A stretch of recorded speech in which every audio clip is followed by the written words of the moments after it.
Hi guys, it's Down on the Monkey. I was messing around with my LOTO locks today.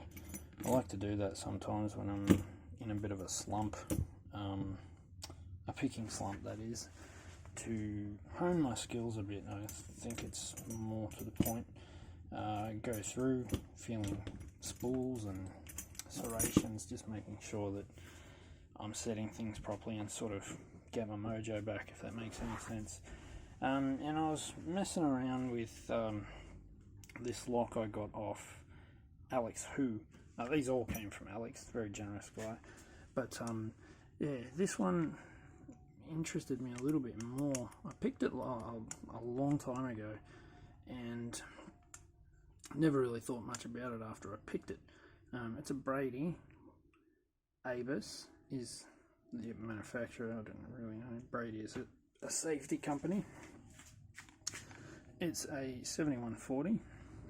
It's got a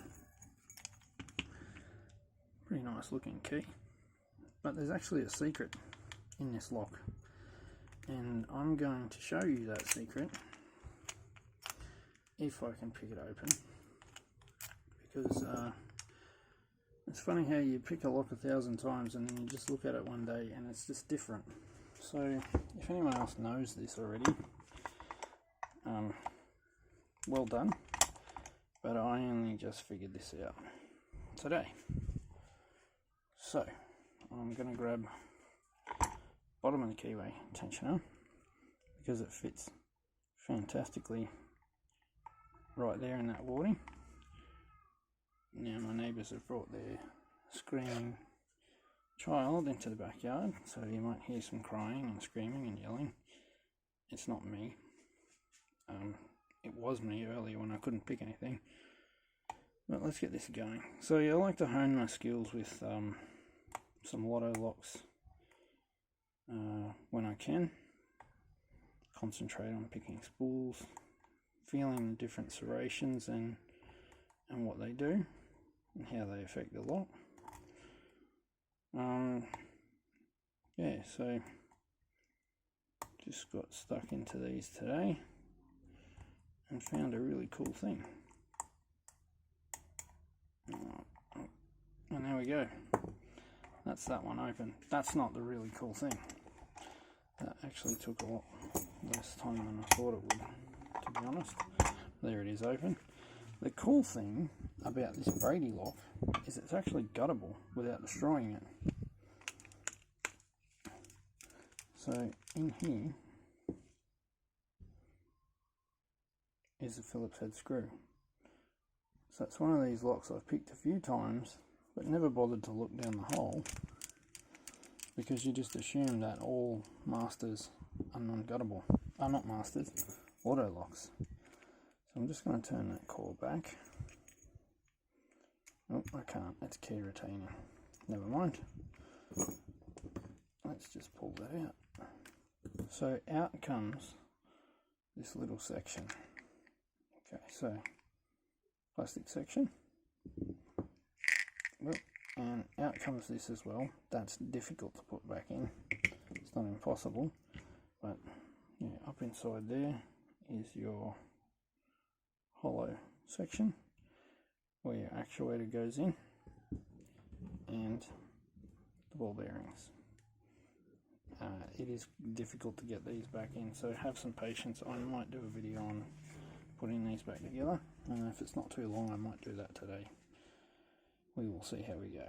So there's a little brass nut in there that the screw screws into, and there's your screw. So the core, let's have a look inside of it and see what all the fuss is about. So I'm going to lock that back up because I do have the key, and I'm going to pop off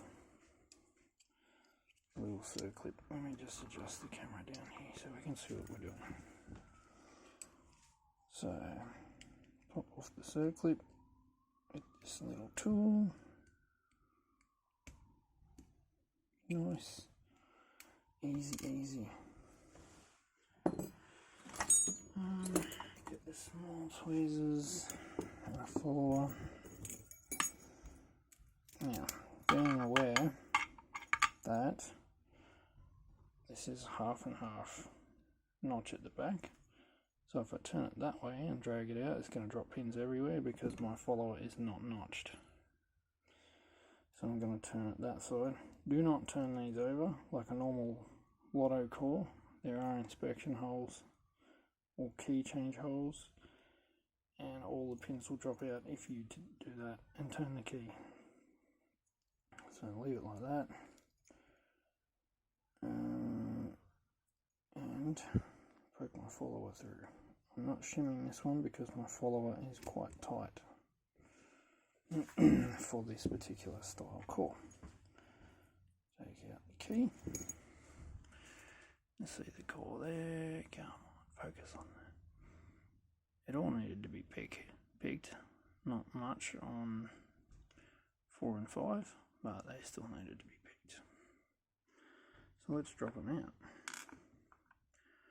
1 standard, 2 standard, 3 standard, 4 standard,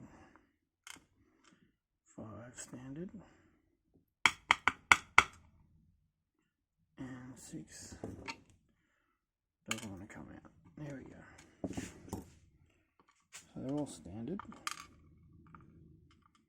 for the key pins, but I'm expecting a little bit more action at the top because of the false set that I got earlier. So, okay, one.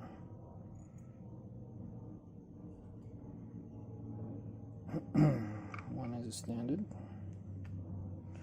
tiny little spring.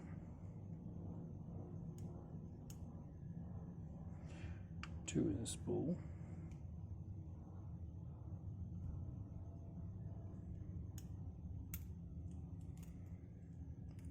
Ooh, these are tiny little pins. 3 is a spool.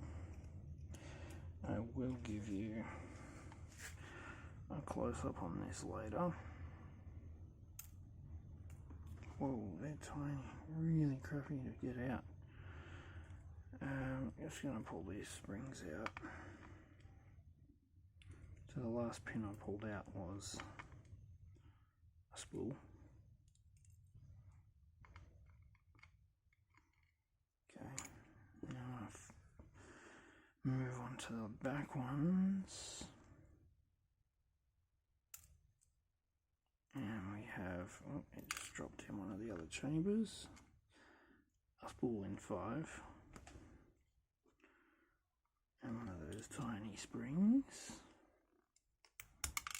Oh, and that just popped out everywhere. And a spool in 6. Another tiny spring.